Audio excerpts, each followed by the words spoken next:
এখানে আছে 3 to the পাওয়ার -1 ভাগ 9 টু দি পাওয়ার -1 এবং এই পুরোটুকুর উপরে আবার আছে -1। এখন বলছে এর মান কত।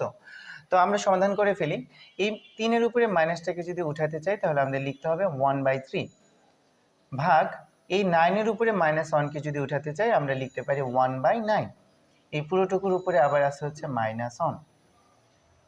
তো এখানে ভিতরে কিন্তু ভাগ আছে। তো আমরা যখন কোনো কিছু মান নির্ণয় করব বা সমাধান করব, যখন এরকম থাকবে আমরা ভাগের কাছে কিন্তু গুণ দিয়ে দিতে পারি। তার মানে 1/3 এই ভাগের কাছে যদি আমরা গুণ ব্যবহার করি তাহলে এটা কিন্তু উল্টিয়ে যাবে, অর্থাৎ নিচের যে 9 ছিল এটা উপরে যাবে আর উপরের 1টা নিচে চলে আসবে, আর পুরোটুকুর উপরে কিন্তু আমাদের -1 কিন্তু আছেই। তো এবার আমরা কাটাকাটি করার চেষ্টা করতে পারি। 3 দিয়ে যদি 9 কে কাটি তাহলে 3 থাকে, অর্থাৎ 3 3 9। তাহলে এখানে থাকে হচ্ছে উপরে 3 আর 1, অর্থাৎ 3 1 3, নিচের অন্তর লেখার প্রয়োজন হয় না।